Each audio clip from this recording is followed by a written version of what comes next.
మహాశివరాత్రి సందర్భంగా సూర్యాపేట జిల్లా మేళ్లచెరువు లింగేశ్వర స్వామి దేవాలయంలో ప్రత్యేక పూజలు చేశారు మంత్రి ఉత్తమ్ కుమార్ రెడ్డి దంపతులు. ఆలయ అర్చకులు ఉత్తమ్ దంపతులకు పూర్ణ కుంభంతో స్వాగతం పలికారు. స్వామి రాజగోపురానికి ₹1 కోటి మంజూరు చేసినట్లు తెలిపారు మంత్రి ఉత్తమ్ కుమార్ రెడ్డి.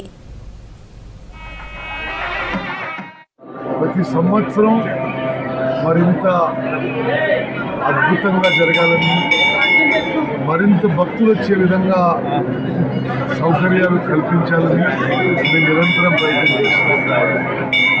ఈసారి పోయిన సంవత్సరం కానీ ఈ సంవత్సరం కానీ ప్రతి సంవత్సరం ఈ శివరాత్రి జాతరకి, ఈ శివాలయానికి ప్రభుత్వం నుంచి ₹1 మంజూరు చేయించడం జరిగింది. మేళ్లచెరువు గ్రామానికి, మేళ్లచెరువు మండలానికి, ప్రాంతం మొత్తం కూడా అద్భుత ప్రగతి సాధించడానికి నా వంతు కృషి చేస్తున్నాను.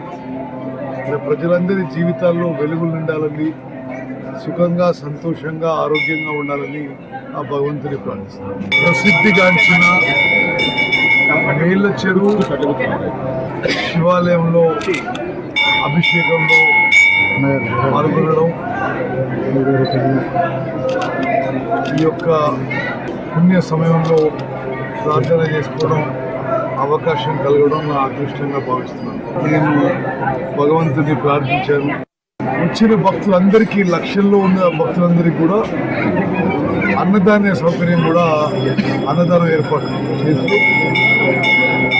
పోయిన సంవత్సరం ఒక 50 లక్షలు, ఈ సంవత్సరం ఒక 50 లక్షలు రాజగోపుర నిర్మాణాన్ని కూడా కేటాయించడం జరిగింది.